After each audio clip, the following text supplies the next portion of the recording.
KBS 열린 토론.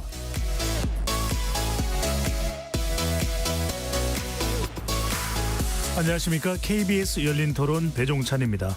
지난 2022년 2월 러시아의 우크라이나 침공으로 발발한 전쟁이 어제로 만 3년 되었습니다. 짧게는 며칠 내로, 길게는 몇 달 내로 끝날 것 같았던 전쟁이 우크라이나의 결사항전, 서방의 대대적인 지원으로 예상보다 훨씬 길게 진행되고 있습니다. 이 전쟁이 다시 전환점을 맞이했는데요. 트럼프 대통령이 전쟁 종식을 공언하며 종전 협상에 나섰습니다. 문제는 당사국인 우크라이나를 제외하고 미국과 러시아 두 나라만이 종전 협상을 하고 있다는 것인데요. 주변국들의 반발이 적지 않은 상황에서 이 전쟁이 평화롭게 종식될 수 있을지, 가능성과 변수, 그리고 한반도 정세에 미칠 영향은 무엇인지 함께 분석해 보겠습니다. KBS 열린 토론 지금부터 시작합니다. 치열한 토론 속에서 더 나은 세상을 찾아갑니다. 올바른 세상을 만드는 첫걸음.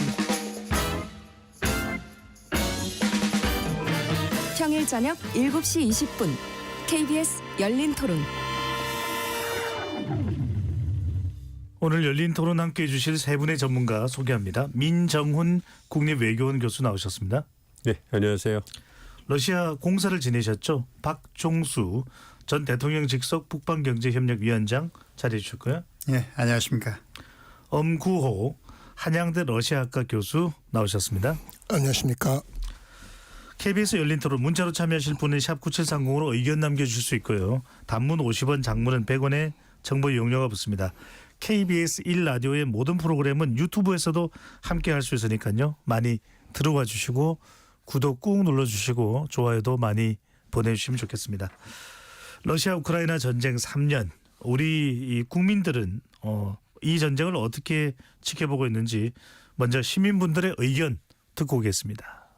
푸틴하고만 얘기를 한다고 해서 이게 전쟁이 해결이 될까? 그게 제일 문제이지 않을까 싶어요. 일단 국가가 유지되려면 당연히 영토도 있고, 근데 영토를 빼앗겨도 주권을 찾으려는 움직임을 하면 찾을 수 있잖아요, 우리나라처럼. 근데 그 주권이 약화되고 난 다음에 그걸 회복하는 과정이 너무 힘들었다는 걸 우리는 역사를 통해서 알고 있으니까 그게 제일 큰 문제지 않을까? 그 당사자가 배제된 협상은 의미가 없다고 생각합니다. 그리고 트럼프도 이해가 안 가는 게 권력을 쥐고 있다고 그래서 그런 건지 너무 자기 마음대로 하는 것 같고, 동맹국 의사도 하나도 묻지도 않는 것 같고, 그렇게 행동하는 것 자체가 좀 문제가 있지 않나 그렇게 생각합니다. 중국 입장에서는 러시아나 북한과의 관계가 굉장히 필요하죠. 지금 현재 중국과 미국과의 전쟁이랑 마찬가지거든요. 무기로 전쟁하는 건 우크라이나 러시아 전쟁이지만 눈에 보이지 않는 무역 전쟁, 기타 어떤 정보 전쟁은 중국과 미국인데, 중국도 러시아를 절대 자기 편으로 끌고 가야 되는 상황이기 때문에 미국하고 러시아가 좋은 관계로 가도록 내버려 둘 수는 없는 거죠. 그렇기 때문에 러시아와의 이제 좋은 관계를 유지함으로써 같이 미국하고 이제 대응하기 위한 전략 차원에서 그렇게 해야 된다고 봅니다.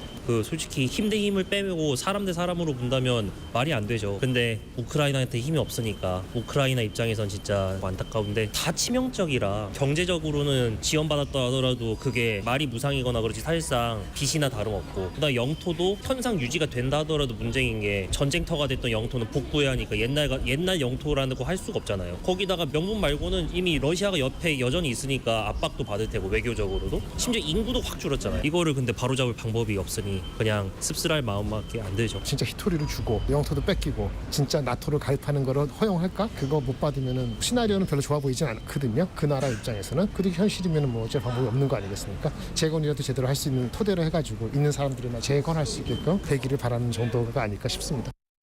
시민분들의 의견 어떻게 들으셨는지요? 시민분들 인터뷰 내용을 들어보면 상당히 구체적으로 관심을 가지고도 있다, 이렇게 또 생각이 드는데요. 먼저 엄 교수님께, 자, 이 전쟁의 전황 어떻게 보고 계시는지요? 예, 어제 이제 3년을 지나고 있는데 이제 전황은 여전히 장기 소모전 양상이라고 평가할 수밖에 없는 것 같습니다. 다만 이제 2023년에 비해서 2024년에 러시아의 좀 우위가 좀 보여지기 시작했고요. 예. 숫자로 말씀드리면 2023년 말에 러시아가 점령한 땅이 우크라이나 영토의 18%였는데 2024년 말에는 20% 가까이 됩니다. 그러니까 대략 좀 2% 정도 러시아가 조금 더 우위를 보인 영토의 거고. 5분의 1을 러시아가 맞습니다. 점령을 했네요. 그리고 이제 작년 8월에 기습에 의해서 점령했던 러시아 본토 쿠르스크에서도 이제 어제 기준으로 따지면 대략 한 50 몇 % 정도 러시아가 다시 탈환을 했기 때문에 전반적인 소모전 속에서도 러시아가 점차 좀 유리한 전황으로 가고 있다. 좀 그렇게 생각합니다. 예.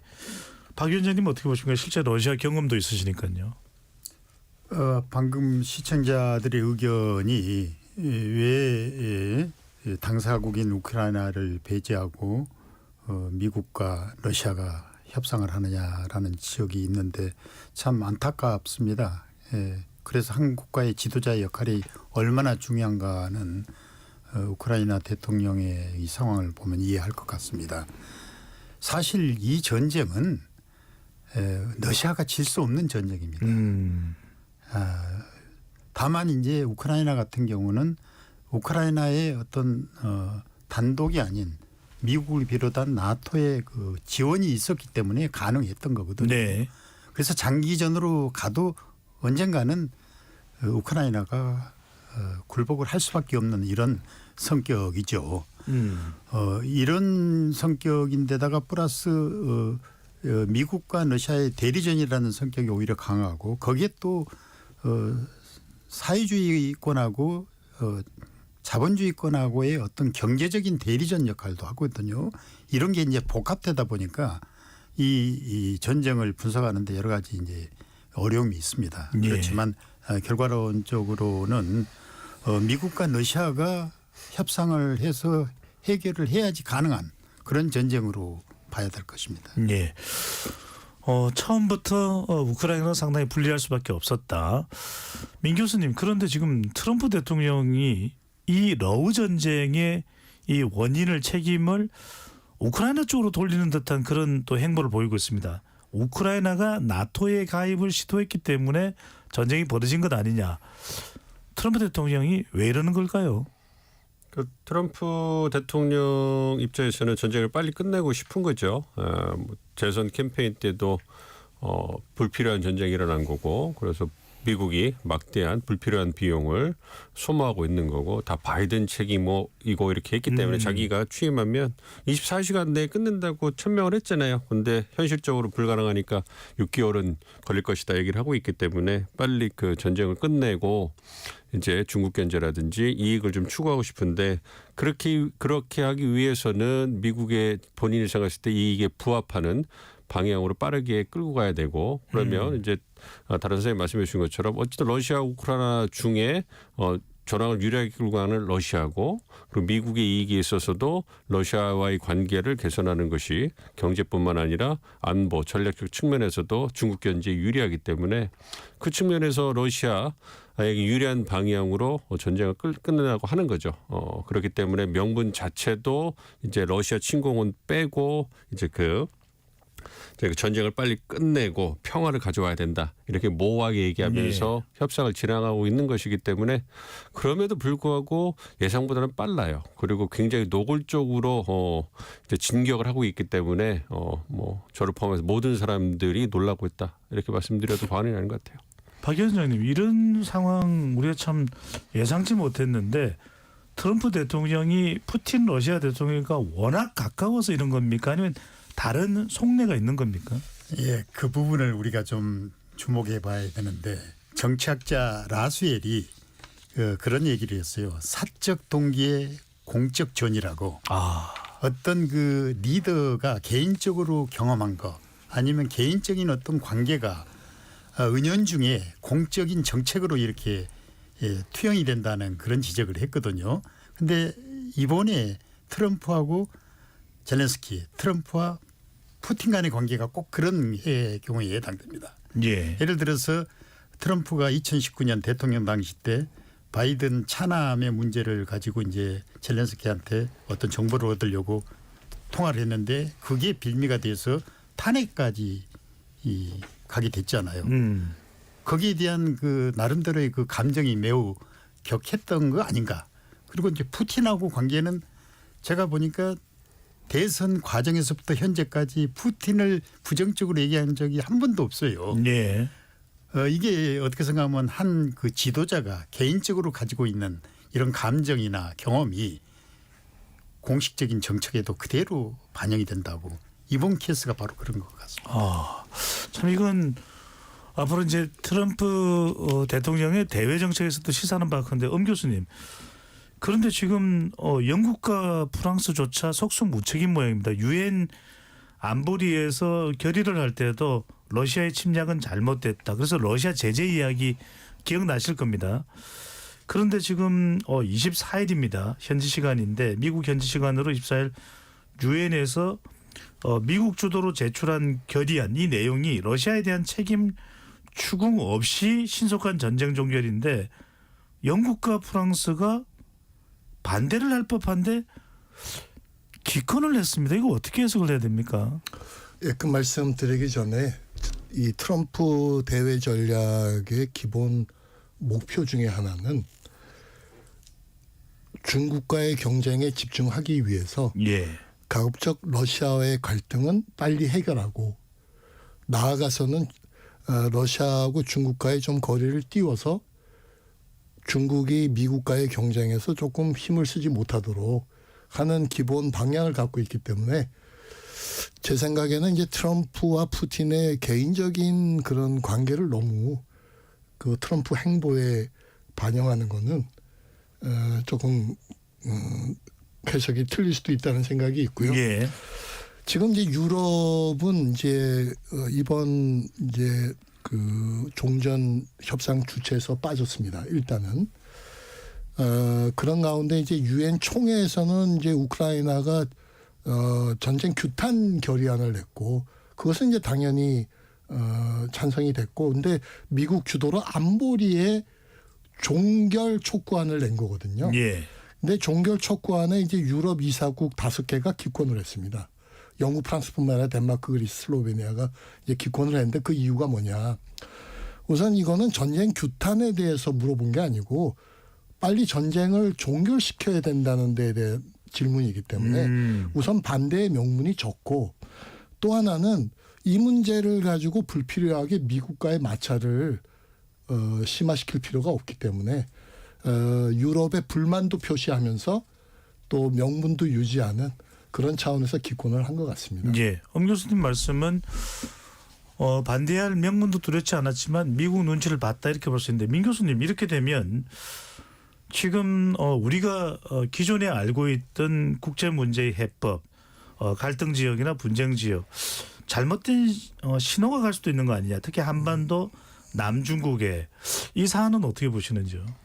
뭐 그렇게는 생각하지 않고요. 왜냐하면 미국의 이익에 기반해서 트럼프 행정부도 움직이고 있는 거기 때문에 만약에 러시아 우크라이나 전쟁에서 우크라이나가 러시아보다 강자고 모든 면에서 미국에게 유용한 상대였다면 우크라이나를 택했을 거예요. 그러니까 미국에게 유용한 상대가 전략적 목표에 부합하는 상대가 러시아이기 때문에 전쟁을 빨리 끝내기 위해서 이제 밀어붙이는 거니까 다른 갈등 지역, 분쟁 지역에는 이런 신호를 줄 수 있겠죠. 미국의 이익에 기반한 어떤 접근법이 실리에 기반한 접근법이 추진될 거다. 그래서 뭐 보편적 원칙, 가치, 뭐 가치 외교를 중시하던 과거의 바이든 행정부 같은 그러한 모습은 이제는 좀 지난 것이 아니냐 이런 정도는 줄 수 있는데 예. 말씀하신 것처럼 뭐 중동 지역이라든지 아니면 남중국해라든지 한반도라든지 이런 부분은 미국의 이해관계가 분명히 있는 곳으로 갈 거기 때문에 그 부분에서는 뭐 예를 들어 남중국해 분쟁 같은 경우에는 엄 교수님 말씀해 주신 것처럼 트럼프 이기 행정부 가장 중요한 전략적 고려사항이 중국을 견제하는 거잖아요. 예. 그럼 남중국해에서는 중국이 어떤 공체적으로 일방적으로 현상 변경을 하는 거에 대해서 미국이 어떤 그 아시안 국가들과 함께 그걸 막고 어떤 그 평화라든지 어떤 그 상태를 유지하려고 현상을 유지하려고 한단 말이에요. 그러니까 바뀔 이유가 없는 거죠. 그렇고 마찬가지로 한반도도 마찬가지고요. 그러니까 중요한 것은 이것이 보편적으로 적용되는 뭐 이렇게 러시아 우크라이나 그러니까 정권이 바뀌었다고 해서 이게 완전히 다 모든 것이 뒤바뀌는 그런 부분이 아니라 말씀드린 것처럼 트럼프 행정부도 원칙이 있다. 그것은 힘의 어떤 자신의 자국의 이익에 의해서 미국 우선주의를 바탕으로 해서 접근하고 있기 때문에 그리고 차이가 있다면 전쟁을 좋아하지 않아서 불필요한 전쟁은 비용을 네. 수반하는 거이기 때문에 좀 그거를 빨리 끝내려고 하고 대화를 통해서 외교를 통해서 해결하려고 하기 때문에 그러한 부분에서는 우리가 미세 조정을 한 필요는 있다 이렇게 생각합니다. 지금 미 교수님께서 트럼프 대통령 가급적이면 전쟁을 빨리 끝내고 미국의 이익이 우선이다. 엄 교수님 그러면은 지금 러우 전쟁 종식과 관련해서는 트럼프 대통령의 머릿속에서는 어떤 그림, 어떤 종식 방식 또 어떤 그림을 그리고 있는 겁니까? 예, 저는 미 교수님 의견에 뭐 톤은 달지 않겠습니다. 근데 어쨌거나 이번에 힘으로 남의 나라 땅을 뺏어서 그걸 국제법 위반인데 이런 현실 정치에 의해서 그것이 국제적으로 인정됐다는 사실상의 최초의 사례가 될 거고 저는 트럼프 행정부 이후에 미국의 어떤 외교 정책에 사실 굉장히 큰 부담이 될 거라고 저는 생각하고 유럽도 이 문제에 대해서는 아주 지속적으로 아마 불만을 제기할 가능성이 있습니다.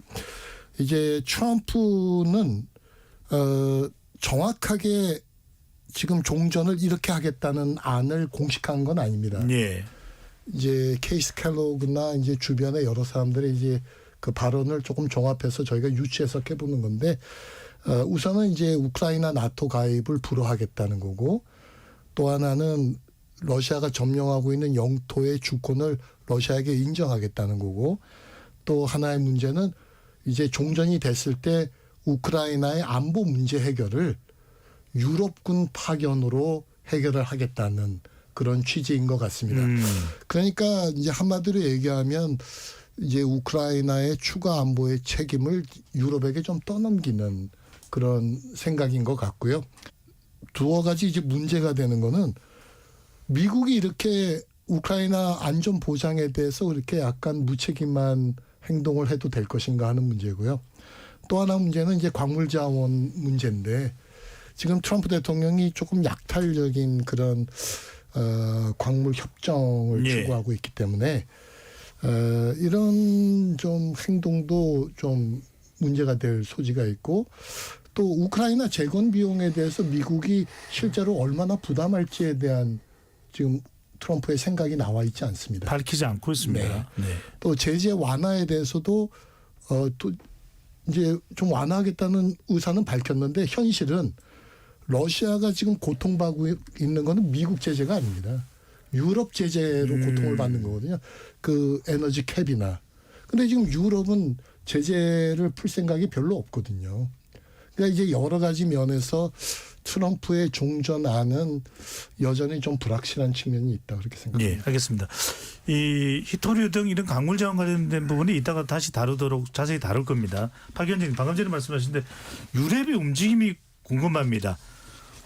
마크롱 대통령 주도로 엘리제 궁에서 유럽 국가의 정상들 또 EU 연합 또 수반도 모여서 회의를 했는데 지금 뭐 유럽은 어떻게 하겠다는 겁니까? 그 국제 질서, 국제 관계라는 거는 노골적으로 얘기하면 힘의 논리거든요.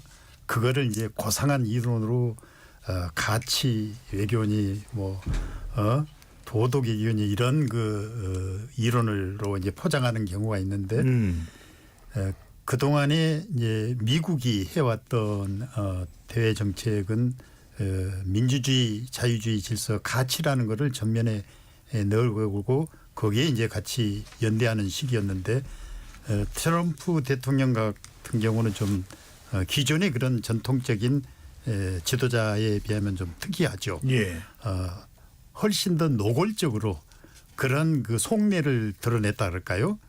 그래서 힘의 논리에서 이루어진다는 거에 대해서는 다 모두가 동의를 하거든요. 다만 그거를 얼마나 더 그럴싸하게 포장하느냐 국제적인 이론으로 이거의 차이인데 얘기했다시피 지금 이 나토 보세요. 그 분담금만 해도 공동 분담금이 미국이 한 16% 정도 되죠. 예. 그리고 군사 비용은 70%가 지금 미국이 부담을 하고 있고, 그리고 10만 명이 지금 미군이 파병이 돼 있잖아요.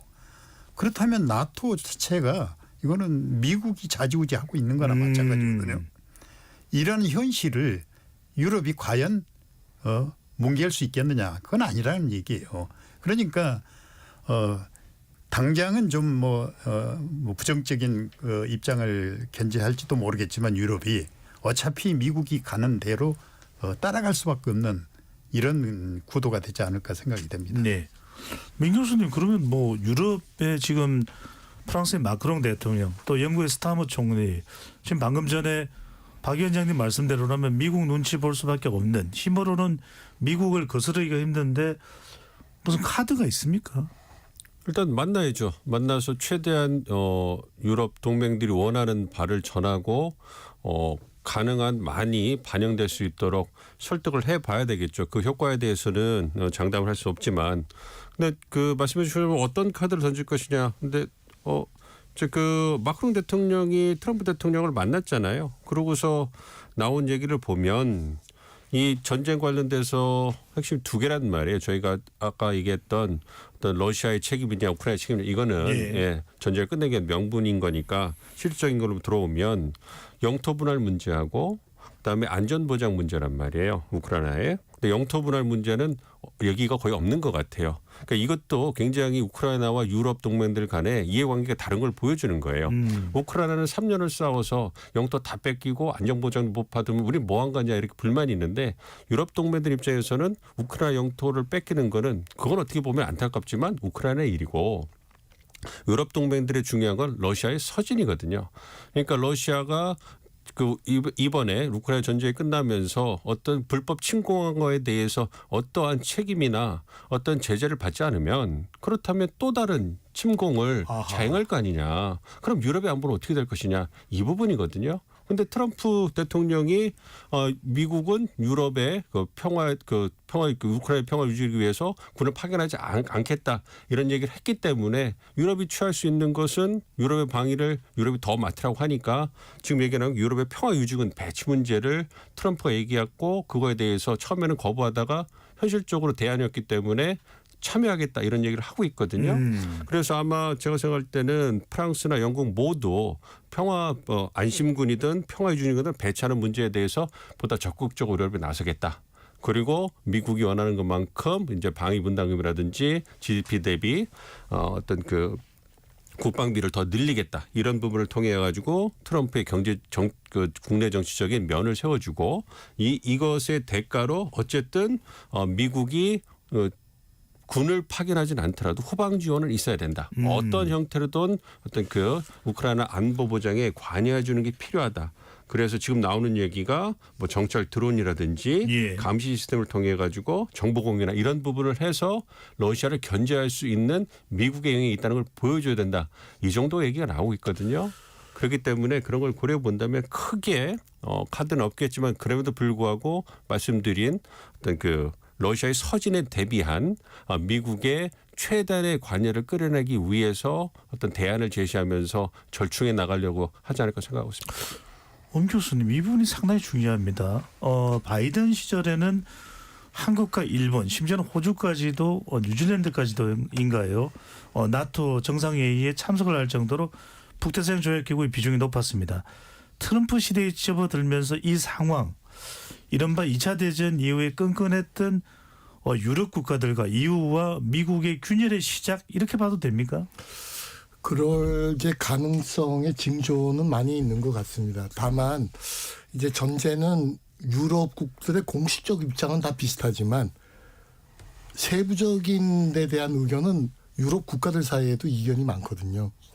지금 아까 이제 민 교수님 말씀하신 그 유럽군 파병 문제는 지금 프랑스하고 영국은 3만 명 규모의 합동군 파견을 논의하고 있지만 독일하고 폴란드 이런 국가들은 결사 반대거든요. 지금 전쟁 확대를 원하지 않는 거죠. 또 지금 또 하나의 변수는 트럼프 대통령이 얼마나 밀어붙일지 모르지만 나토 분담금 GDP 5% 문제입니다. 그 1기 때 GDP 2% 가지고 트럼프하고 나토하고 엄청 이제 싸웠는데 사실은 지금 2%는 이제 다 넘게 됐는데 넘게 되니까 이제 5% 부담 얘기를 들고 나온 거거든요. 게다가 이제 지금 나토 헌장 5조 이제 나토 회원국의 침의를 받았을 때 그 참전하는 것이 의무인가에 대해서도 트럼프 대통령은 의무가 아니라는 입장이거든요. 예. 그래서 저는 생각보다 유럽과 미국과 나토 사이의 갈등이 커질 가능성이 있고 더더욱이 유럽 내에서 유럽 자체 방위군 그러니까 나토를 유지하면서 미국과도 어느 정도의 필수적인 의무 협력은 유지하지만 예. 미래를 봐서 자체 방위군도 논의해가면서 넓혀가는 이중 전략을 쓸 수밖에 없는 상황으로 갈 수도 있다. 저는 그렇게 생각합니다.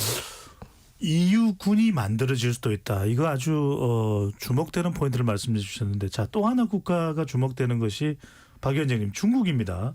예. 그게 뭐냐면 아까 이제 엄 교수님 말씀도 중국에 지금 트럼프 대통령은 온 신경이 가 있다고 이야기를 했는데 그러면 러우 전쟁 종전 협상을 하면서 푸틴 대통령과 더 가까워지면 중러 관계는 멀어지는 겁니까? 어떻게 된 겁니까? 이건 이제 단기적 관점과 이제 중장기적 관점에서 봐야 될 걸로 예. 봅니다.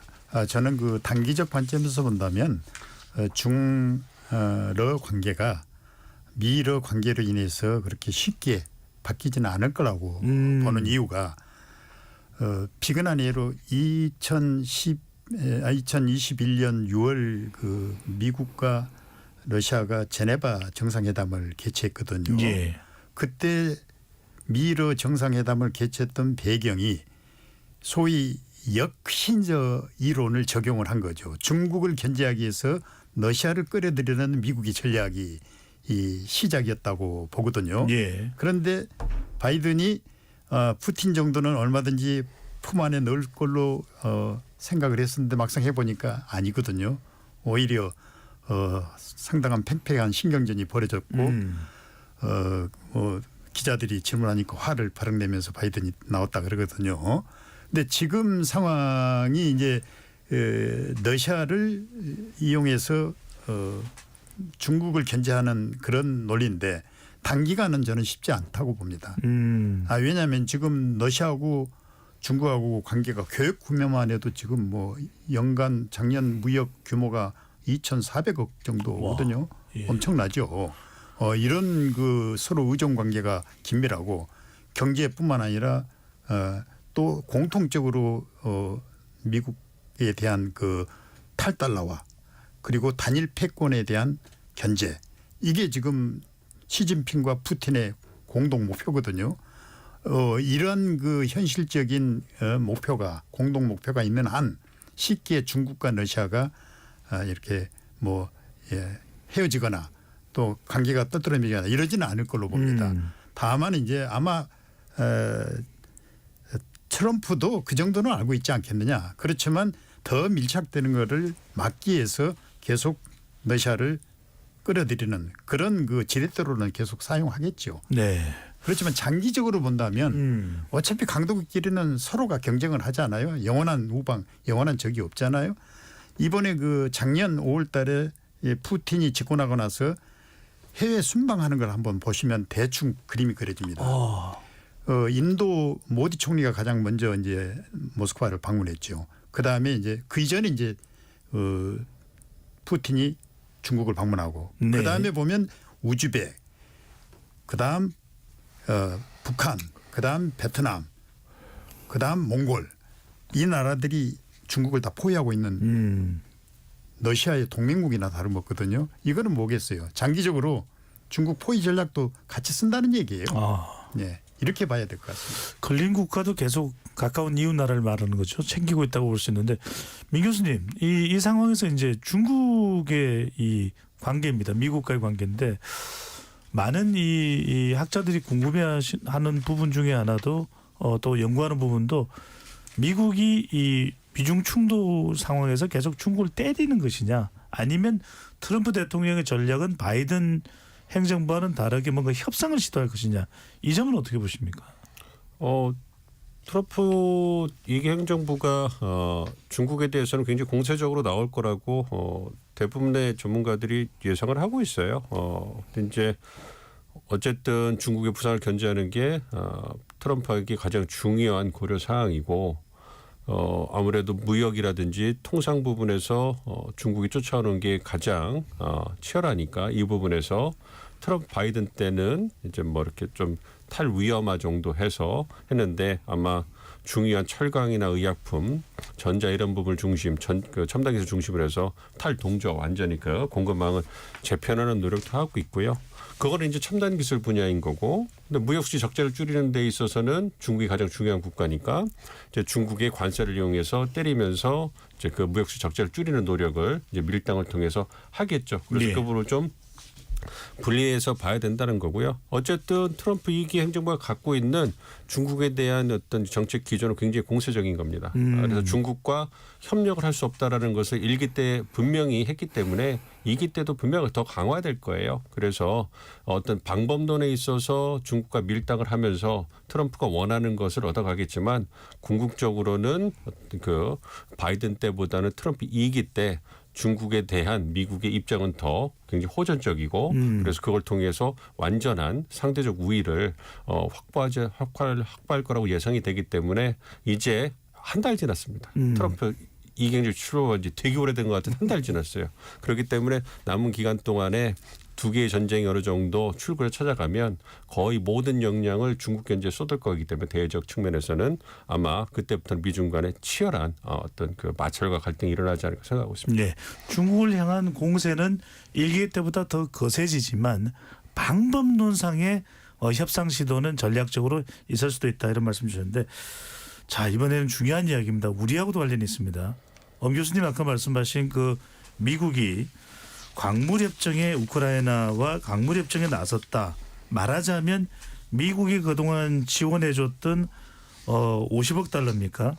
50억 달러입니까? 아닙니다. 950억 달러입니다. 950억 달러입니까? 총 지원액은. 네, 그것을 히토류 또 리튬 등 광물로 보상받겠다는 것인데, 어떤 내용입니까? 예, 그 사실은 지금 언론에 알려진 거하고 이제 실제 세부 합의 내용이 조금 다를 수 있기 때문에, 어쨌거나 이제 쉽게 얘기하면 그런 광물 자원으로 생기는 수익의 50%를 미국이 가져갈 수 있다는 주장이었는데, 이제 어제 그 올하 스테파시냐 그 우크라이나 부총리 겸 이제 법무부 장관이 어제 발표를 했는데, 보니까 미국하고 사실상 거의 합의에 도달했다. 뭐 수주 내로 소명할 수 있겠다. 그래 놓고 한 얘기가 뭐냐 하면, 아까 말씀드린 50%의 이익을 요구하는 그런 약탈적 성격은 줄이고, 네.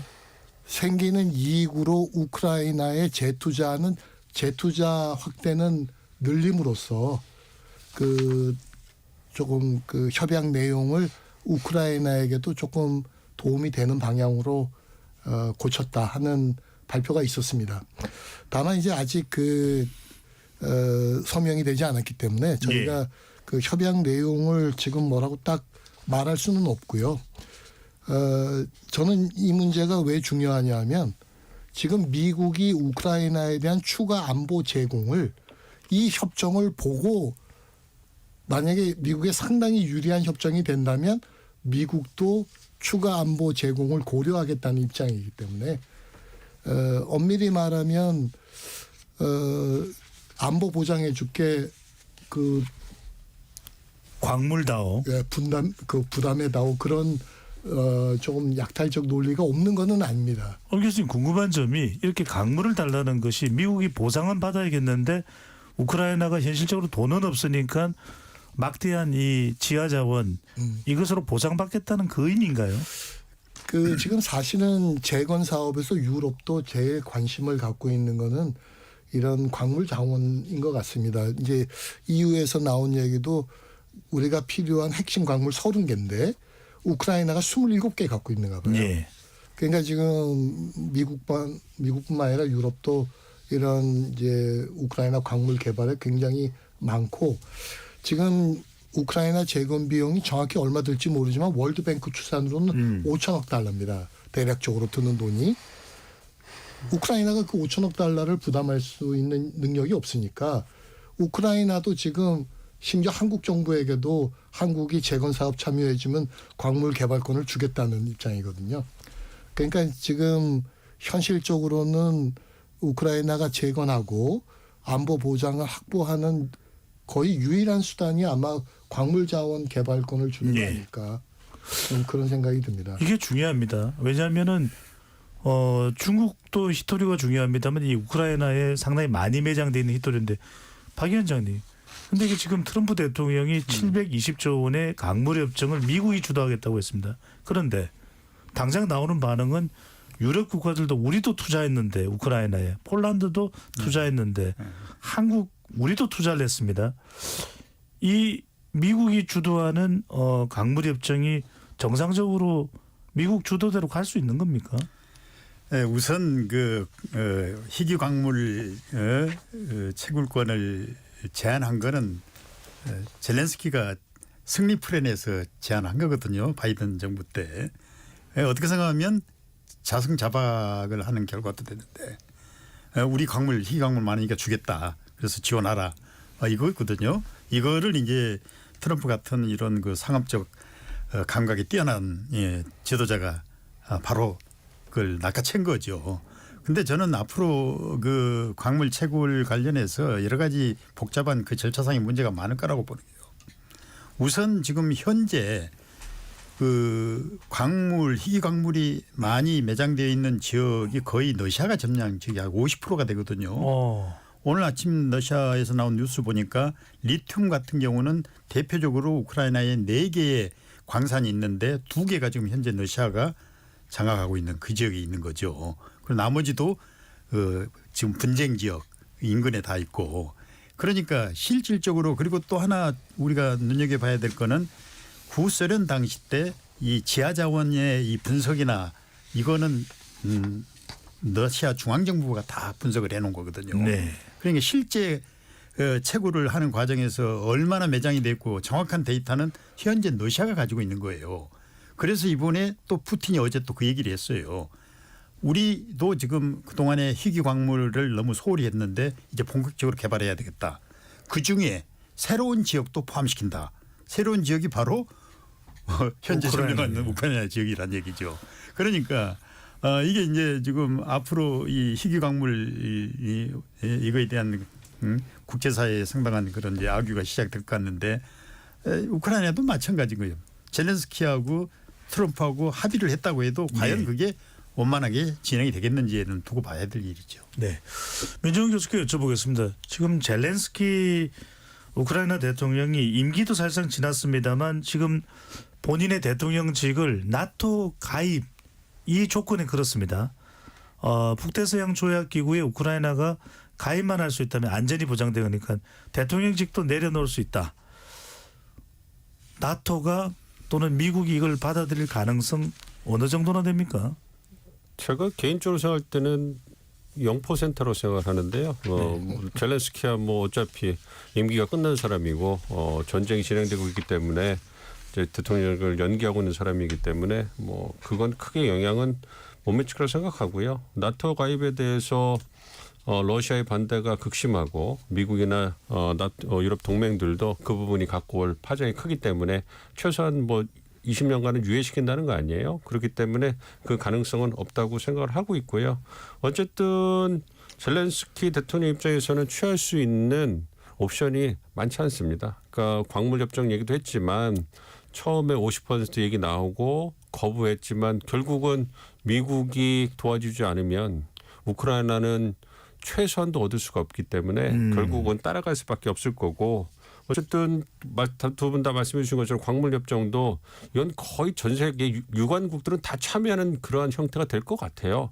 미국이 어쨌든 간에 기금을 만들어서 또 그 관리하면서 룰을 만들어가는 것뿐이지 러시아도 들어가고 이제 우크라이나 유럽 동맹을 들어가고 한국이나 일본도 들어가고 이렇게 되다 보면 거의 이거는 경제적 이익을 두고서 어떻게 보면 제밥에도 관심이 있어 갖고 들어가는 거기 때문에 예. 이건 생각보다 큰 그림에서는 저는 개인적으로는 큰 어려움 없이 만약에 그 지금 전쟁 그 종전협정이 어느 그 진행이 된다면 이 부분에 대해서는 경제적 이해관계는 충분히 맞춰갈 수 있다고 좀 생각을 하고 있기 때문에 그래서 우크라이나가 어떤 미국의 큰 그림을 보고 결국 손을 든 건 아닌가 이런 생각도 하고 있거든요. 그렇기 때문에 안타까운 얘기지만 광물협정을 비롯해서 젤렌스키 대통령의 어떤 대통령직을 거른 거 이런 거 다 포함해 가지고 현실적으로 우크라이나가 할 수 있는 대안이 많지 않다는 부분에서 굉장히 비장함을 느낍니다. 알겠습니다. 더 자세한 사항은 또 2부에서 구체적으로 한 걸음 더 들어가 보겠습니다. 잠시 로고 듣고 돌아오겠습니다.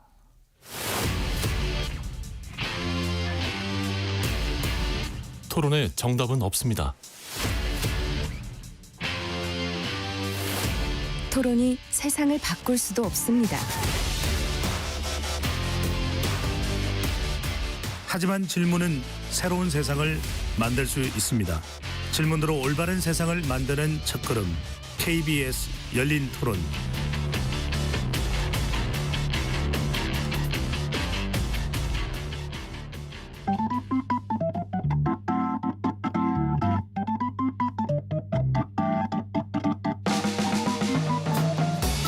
세상을 바꾸는 질문, 열린 토론이 시작합니다. KBS 열린 토론은 언제나 열려 있습니다. 단문 50원, 장문 100원의 유료 문자 샵 9730 그리고 KBS 어플리케이션 콩으로 여러분의 의견을 남겨주세요. KBS 열린 토론 2부 이어가겠습니다. 러시아 우크라이나 전쟁 3년 상황 또 종전 협상 내용에 대해서 분석하고 있는데 스튜디오에 박종수 전 북방경제협력위원장, 엄구호 한양대 러시아학과 교수, 민정훈 국립외교원 교수 세 분과 함께하고 있습니다. 박 위원장님. 예. 사실 우리가 러우 전쟁에 대해서 관심을 가지는 이유는 우리와 관련이 있기 때문입니다. 북한군도 파병돼 있고 우리도 지원을 상당히 많이 했죠. 어떤 비살상 무기 등 이런 부분에 대해서 우리에게까지도 영향을 미칠 수밖에 없는데 좀 종합적으로 한반도 정세에는 어떤 영향을 미칠 걸로 보시는지요? 러우 전쟁이 이제 종전이 되거나 예. 아니면 이미 저는 우크라이나 전쟁에 관계없이 국제사회의 한반도에 대한 앞으로의 그 향배는 지금 진행이 되고 있다고 봅니다. 우선 러우 전쟁에서 가장 특수를 누린 나라를 한 두 나라를 꼽는다면 미국하고 저는 북한이라고 봅니다. 가장 특수를 누리는. 그래서 이유가 뭘까요? 미국 같은 북한이요? 경우 보면 아시다시피 지금 경제 성장이 서방에서 유일하게 지금 4%대 이상으로 3% 뭐 이렇잖아요. 근데 유럽은 지금 마이너스도 있고 독일 같은 경우 그러는데 예. 똑같은 서방이면서도 그 이유는 이제 그만큼 에너지 많이 지금 유럽이 팔고 있고 그다음에 무기 많이 팔고 근데 북한도 마찬가지거든요. 러우 전쟁이 일어남으로 인해서 대북 제재를 사실상 무력화시키고 있는 하나의 좋은 명분이 됐고 그리고 또 러시아하고 중국을 강력하게 당기는 어떤 그 계기가 됐고 그리고 또 러시아하고의 협력을 통해서 군사력 파병이라고 저는 단순히 단정 짓고 싶지는 않습니다. 노동력 파견이라고 이제 봐야 되겠는데 제가 알기로는 아마 너북 관계가 한 12만 명의 북한 노동력 파견하는 걸로 러시아에. 근데 그 노동력 속에는 군 용도, 병사들의 그 목도 저는 같이 포함되어 있다고 봅니다. 이중 용도죠. 왜냐하면 북한은 최소한 군복무가 10년 이상이거든요. 예. 그러니까 노동력과 이 병력이 같이 연결되어 있는 거죠. 이중 용도가 되는 거죠. 그래서 지금 군사력을 파병을 했느냐 어떠냐 이건 중요한 게 아니고 앞으로도 전후 복구를 위해서 북한 노동력은 계속 잔류를 할 겁니다. 이게 지금 최소한 12만 명이 될 걸로 보거든요. 그리고 지금 이 흑해 연변이나 이 서부 쪽에 북한에서 온 노동자들이 많아요. 제가 최근에 어디 또 아파지아라고 봤더니 거기도 뭐 비닐하우스 하나에 60명이 지금 북한에서 와서 일하고 있고, 이거가 유사시에는 전투에 투입되고 또 유사시가 아닐 경우는 공백으로 투입되고, 이런 이 호황을 누리고 있는 게 북한이에요. 예를 들어서 10만 명을 파견했을 때 북한 대무역 규모가 작년 기준으로 할 때 한 16억 정도 추산하거든요. 그보다 2배입니다, 이게. 만약 그게 그대로 다 이루어진다면. 예. 그러니까 북한으로서는 대무역을 할 이유가 없는 거죠. 이거 하나만 가지고 또. 근데 그것만 있나요? 무기 팔지. 그에도 좀 뭐 누릴 수 있는 특수부대 한두 개예요. 알겠습니다. 근데 그거를 이제 못 하게 된 거죠. 네. 이렇게 되면. 엄 교수님, 일단 요거 하나 짧게 여쭤보고, 트럼프 대통령이 유독 김정은 위원장 뭐 만나야 된다, 또 심지어는 취임 만찬에 무도회를 하면서도 평택 기지랑 연결했을 때 김정은 위원장을 언급했습니다. 이렇게 이것도 일종의 개인적인, 아까 우리 박 위원장님 말씀하신 개인적인 관계, 이게 작동한다고 봐야 될까요? 예, 저는 이제 트럼프 대통령의 굉장히 협상 스타일하고도 관계가 있다고 보는데요.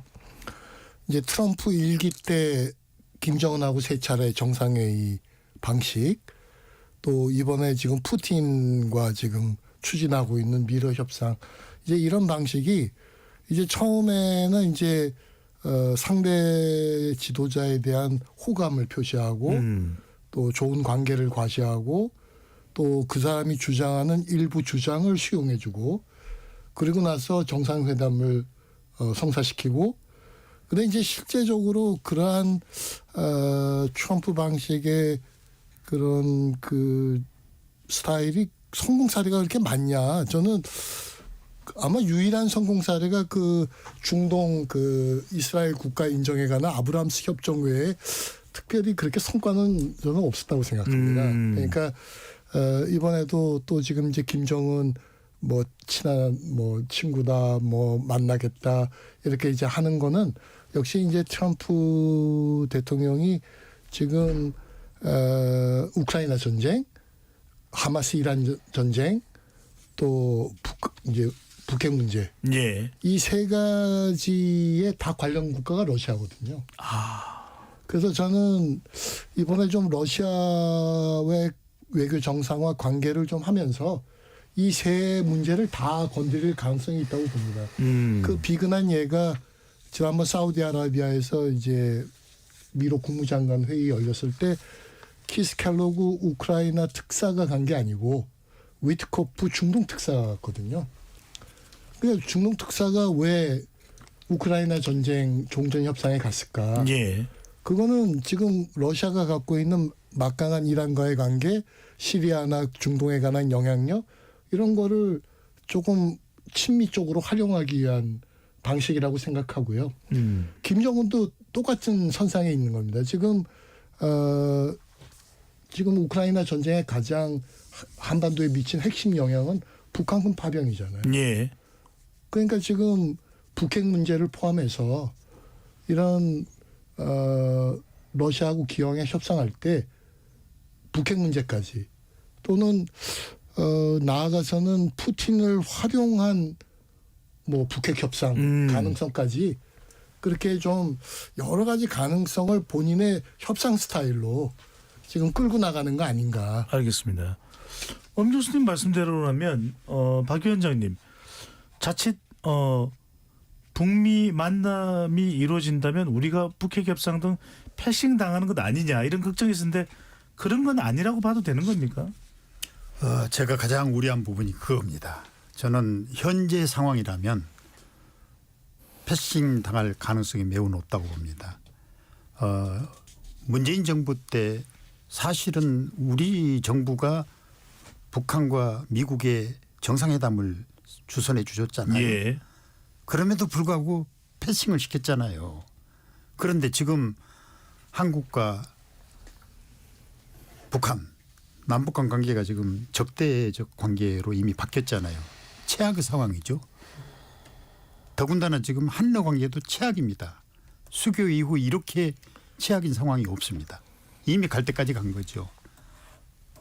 얼마 전에 며칠 전에 그 주한 러시아 지노베프 대사가 조찬 간담회를 하는데 한국이 해주기를 바라는 게 뭐냐 그랬더니 대화다. 한국에 와서 지금 대사로서 대화가 안 된다. 그 정도로 지금 한러 관계가 단절돼 있다고 보면 됩니다.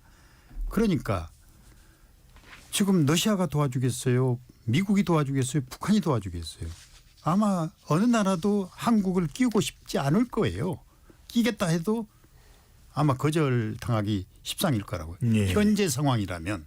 그래서 저는 가장 지금 트럼프 정부 들어와서 북미 간 그리고 북러 간에 뿐만 아니라 미러 간의 관계가 긴밀해질수록 빨리 우리가 외교적 어떤 모멘텀을 만들지 못하면 앞으로 제2의 젤렌스키 같은 그런 그 험한 상황이 될 수도 있다는 우려가 있습니다. 상당히 좀 박종수 전 위원장께서는 경고적 그런 분석도 해주셨는데 민 교수님 그러면 지금 푸틴 대통령이 북미 사이의 중재자 역할도 할 수 있다고 보시는지요?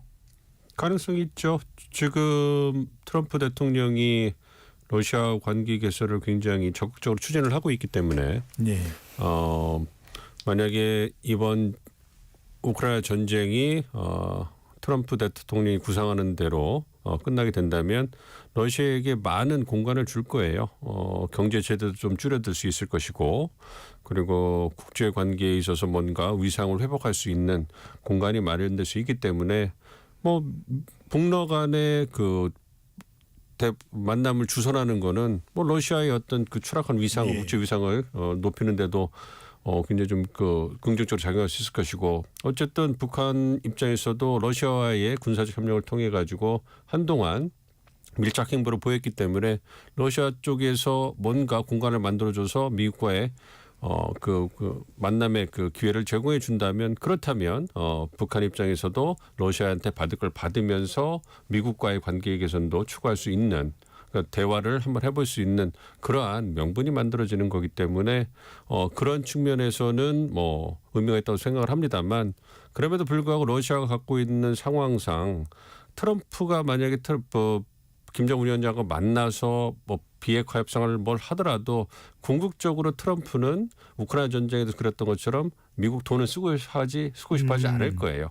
그러니까 어떤 북한 해변에 어떤 뭐 콘도를 짓더라도 그 돈은 유관국들이 써야 되기 때문에 뭐 누가 쓰겠습니까? 러시아는 쓸 돈이 없을 거고 한국이나 일본이 써야 되지 않겠습니까? 그렇기 때문에 저는 한국의 패싱 부분에 대해서도 패싱을 어떻게 정의하느냐 이거는 저희가 좀 두고 봐야 되겠지만 어떤 형태로든 한국이 북한에게는 전통적으로 영향을 발휘했기 때문에 그런 측면에서는 여전히 트럼프에게 한국은 유용하게 써먹을 수 있는 카드가 될 거기 때문에 우리가 간접적으로 관여할 카드는 여전히 있다 생각하고 있습니다. 그러니까 지금 민 교수님은 우리도 카드가 있다 이렇게 이제 말씀을 하시긴 합니다만 조로 동맹도 맺어져 있고요. 북한과 러시아 사이에 푸틴이 방문했을 때 지금 푸틴이 북미 사이에 중재자 역할을 할 수도 있다. 이 시기에 우리의 카드는 뭡니까? 우리의 이익을 챙길 수 있는 엄 교수님 보시기에 카드는 뭡니까? 저는 이제 우선 전제가 이제 우크라이나 젤렌스키 경우하고 한국의 상황을 너무 이제 같이 보는 거는 좀 무리한 측면이 없지 않겠습니까? 이제 우리는 미국의 동맹국이고 저희가 세계 경제 뭐 10위권 대국인데 저희가 뭐 그렇게까지 미국이 트럼프가 아무리 그런 스타일로 해도 그렇게 패싱을 당할 거다 하는 건 좀 과도한 우려가 있습니다. 그런데 민 교수님이 정확한 말씀을 하셨는데 사실상의 패싱 우려는 있을 것 같습니다. 그게 이제 무슨 얘기냐면 지금 이제 한국이 쥐고 있어야 되는 카드는 우리가 정확히 어떤 비핵화 로드맵을 원한다. 또 미러간 지금 진행되고 있는 종전 협상에서 북한군 철수뿐만 아니라 러시아의 북한에 대한 고급 군사 기술 제공 금지 같은 핵심 사항을 우리가 굉장히 원한다 하는 우리의 로드맵이 없다면 패싱 당할 수 있다는 겁니다. 그래서 제가 굉장히 강조하고 싶은 거는 지금 이제 저희가 좀 어려운 상황에 있긴 있지만 지금 이 미러 간에 진행되고 있는 이 종전 협상에서 사실 어떤 문제가 어디까지 지금 다뤄질지 저희가 잘 모르고 있기 때문에 예. 거기에서 한국의 이익이 손실되지 않도록 저희가 대미 뭐 대러 또 필요하다면 우크라이나에 대한 지금 기동성 있는 외교를 굉장히 해야 될 시기라고 보고요. 이제 저희가 갖고 있는 카드는 주로 경제적 수단에 많이 있겠습니다. 러시아도 북한과 과도하게 밀착하다가 경제적 손실이 너무 크다.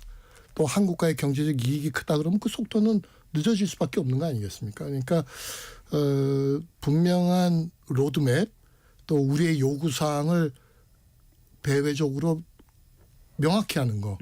특히 트럼프 정부에게도 명확히 하는 게 굉장히 중요하다 생각했고 제가 지난번 뮌헨 안보위 회의 한미일 그 외교장관 회의를 이제 보면서도 느꼈는데 우리가 원칙적인 얘기는 했는데 우리가 굉장히 강력한 메시지 전달은 아니었다고 봅니다. 루비오 국무장관의 반응을 봐서는.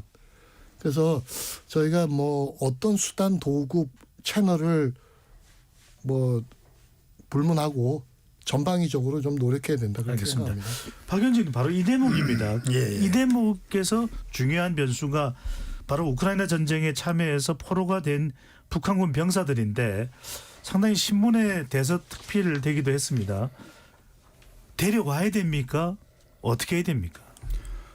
저는 이제 포로죠 사실. 예. 우크라이나에 잡힌 포로가 이제 북한군이라고 할 경우에 이 포로 교환 문제는 1차적으로 러시아하고 우크라이나하고 당사국끼리 하는 게 원칙이고 그리고 이제 예를 들어서 이제 그 과정을 거치지 않고 우크라이나가 항거하겠다. 그렇다면 이제 그거는 또 우크라이나의 선택이라고 하겠죠. 그렇지만 우크라이나 입장에서 볼 때 자국 포로도 러시아에 많이 있거든요. 서로 교환을 하는데 북한 포로를 한국에 넘겨서 북한으로부터 엄청난 저항을 받았다. 그게 결정하기가 그렇게 쉽지는 않을 거라고 봅니다. 이런 부분을 우리가 이제 한번 생각해 볼 필요가 있고. 예. 그리고 지금 그 패싱 문제에 대해서 저는 솔직히 좀 우리가 경각심을 가져야 되는 게 현재 러시아하고 북한하고의 관계를 너무 과소평가한다는 생각이 들어요. 이번에 우크라이나 전쟁을 계기로 해서 두 나라가 밀착하고 있다고 보는데 사실은 그건 아니거든요. 이미 군사적으로는 소련 당시 때도 그렇고 뒤에 소련이 해체된 이 러시아에 들어와서도 군사적 밀착 관계는 계속 진행이 됐습니다. 다만 남한을 의식해서 노골적으로 공론 안 했을 뿐이지 사실은 2000년 2월 조약을 갱신했던 그때도 내면적으로 보면 동맹 관계라는 그런 냄새가 풍기고 그리고 2019년 블라디보스토크 정상회담 할 때도 정상회담 결과를 뭐라고 발표한 줄 알아요? 그때 크레물린에서 북한하고 러시아하고는 어느 한 나라에 누가 침략을 하면 그건 동일하게 우리나라를 침략한 걸로 간주한다. 그 문서만 안 했을 뿐이지 이미 그때 그런 그 공식적인 발표를 했거든요. 지난해 조로 조약의 내용과 크게 다르지가 않네요. 다르지가 않아요. 그러니까 다만 이번 조로 조약은 그걸 공식 조약으로 문서했고 그리고 이제 사실은 저는 그 조로 조약의 그 중요한 부분은 오히려 그 군사적인 이런 밀착 관계보다는 더 중요한 거는 노동력 파견에 따른 거기에는 후속 조치가 한 8개 항이 있어요. 조약에다 그렇게 상세하게 쓴 경우를 저는 못 봤어요. 그 정도로 북한 노동력의 러시아 파견은 매우 핫 이슈라는 거죠. 네. 이 부분을 너무 간과하고 있다는 측면이 있어요. 그래서 너북 관계가 이렇게 긴밀하고 심지어는 보세요. 푸틴이 김정은한테 선물한 그 저기 있잖아요. 아우루스 자동차입니다. 자동차가 얼마인 줄 아세요? 비싸겠죠. 2천억 원이요. 2천억 원. 네. 전 세계 2개 있는 것 중에 하나예요. 푸틴이 가지고 있는 거 하나, 김정은이 가지고 있는 하나. 알겠습니다. 그런 정도로 밀착해 있어요. 엄 교수님은 이 우크라이나에 있는 북한군 포로 신문 보도에 따르면 언론 보도에 따르면 변질자로 인식되고 돌아가더라도 상당히 위태로울 수 있다 이런 이야기는 나오긴 합니다만 어떻게 해야 된다고 보시는지요? 예, 그건 뭐 국제법과 인권에 따라서 할 수밖에 없는 거고요. 이제 아까 위원장님 말씀하셨는데 이제 본인의 의사와 우크라이나 정부의 결정에 따라서 이루어질 건데 한국 정부는 당연히 한국으로 이제 오는 거에 대해서 원한다면 받아들일 수밖에 없는 거라고 봅니다. 네, 민 교수님, 아까 이제 우리가 720조 원 규모, 5천억 달러의 이 광물 자원에 대해서 우리가 어느 정도의 지분을 가질 수 있느냐도 중요한데 재건 사업은 상당히 많이 강조됐던 부분입니다. 지금 정부 차원에서 재건 사업에 좀 더 적극적으로 참여할 수 있는 방안 또는 시도 어느 정도 되고 있고 가능할 것으로 보시는지요? 이제 시동을 걸고 준비를 하고 있는데요. 어쨌든 그 우크라이나 전쟁에 있어서 우리보다는 유럽 동맹들이 보다 더 많은 기여를 했기 때문에 재건 사업의 파이에 있어서 유럽이 우선순위를 가질 거는 분명히 보입니다. 그럼에도 불구하고 우리가 지속적으로 우크라이나에 대해서 인도적 지원이라든지 경제적 지원을 해왔고요. 그리고 G7 국가들과 함께 우크라이나 재건을 위한 어떤 그런 모임에도 가입을 하고 적극적으로 움직이고 있기 때문에 우리도 어쨌든 일정 부분 우리의 몫을 충분히 그 주장할 그런 근거는 근거는 충분하다고 생각을 하고 있고요. 그와 더불어서 우리는 어쨌든 기술력이 좋지 않습니까?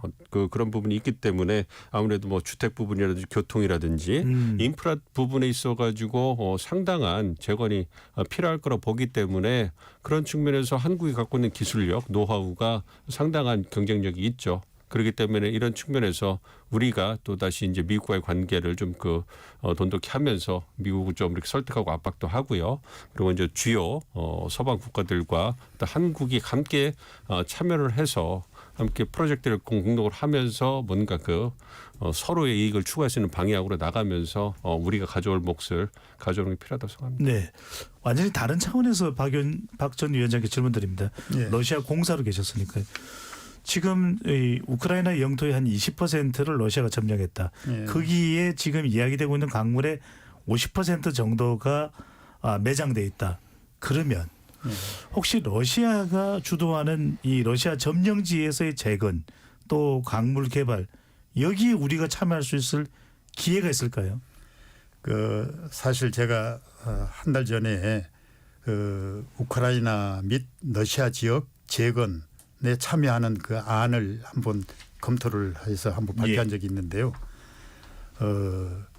우크라이나에 우리가 재건 사업에 뛰어드는 거는 별로 실익이 없다고 봅니다.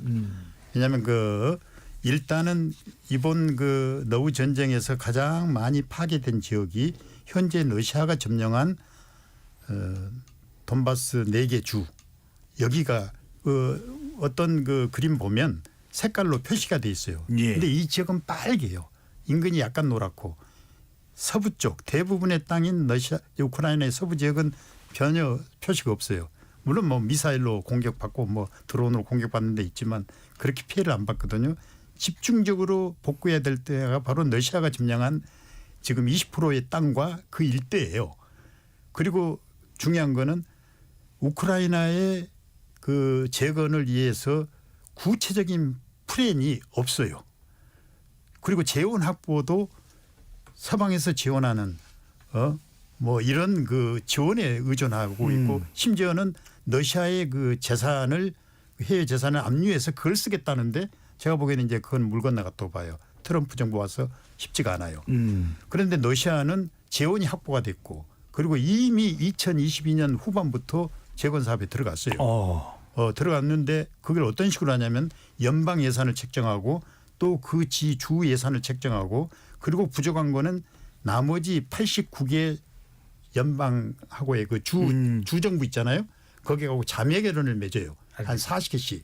이렇게 해가지고 지금 이미 주요한 관공서는 이미 복원이 됐어요.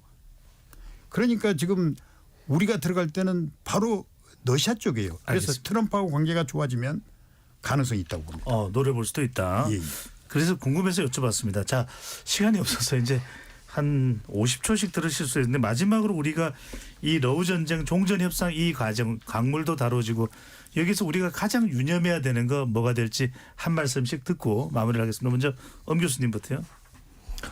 예, 지금 이제 재건 문제도 말씀하셨는데 이제 한러 관계 복원은 사실은 북러 관계 이제 더뎌진 속도만큼 생기는 겁니다. 그래서 이제 저희가 굉장히 기민하게 이제 한러 관계를 상황에 맞게 이제 복원해 나갈 준비를 해야 되고요. 그걸 위해서는 아까 말씀드린 대로 우선 핵심적으로 우리 국익에 엄청나게 배치되는 러시아의 북한 미사일 기술 제공 등에 대해서는 저희가 레드라인을 설정해야 된다고 봅니다. 그렇지만 그렇지 않은 경우에 대해서는 아까도 말씀드린 대로 경제 협력의 시그널을 더 강력히 하고 우리가 어떻게 하든지 관계 복원에 좀 더 선제적인 역할을 해야 된다. 네, 민 교수님. 우크라이나 전쟁은 힘이 없으면 국제사회에서 얼마나 고난을 겪을 수 있고 비참해질 수 있는가를 여실히 보였다 생각해요. 2차 세계대전 이후에 미국이라는 강대국이 들어와서 뭐 보편적 원칙, 가치, 국제 질서 이런 포장된 강대국의 논리 그럼에도 여전히 이익을 추구하던 시대였는데 이제는 그러한 허울이 벗겨지고 노골적으로 힘에 의해서 자국 이익을 추구하는 2차 세계 이전에 제국주의 시대로 돌아가는 이러한 시대를 어쨌든 4년은 볼 거거든요. 그렇기 때문에 우리도 우리의 국익을 토대로 해서 실리를 추구하면서 우리의 위상을 가기 위해서 힘을 기르고 부강할 수 있도록 노력해야 된다는 그런 교훈을 얻는 것 같습니다. 알겠습니다. 박충수 전 위원장님 짧게 말씀하시나요? 아시다시피 대한민국은 해륙국, 분단국, 통상국이라는 지정학적, 지전략적, 지경학적인 특수성이 있잖아요.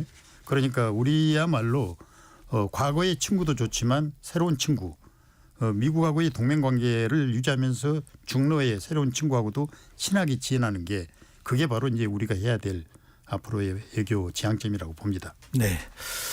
러시아 우크라이나 전쟁 이야기를 하면서도 결코 우리와 무관하지 않다라는 생각을 깊이 가지게 되는 오늘 토론이었습니다. KBS 열린 토론 이것으로 모두 마무리하겠습니다. 세 분 토론 고맙습니다. 네, 감사합니다. 지금까지 KBS 열린 토론 배종찬이었습니다.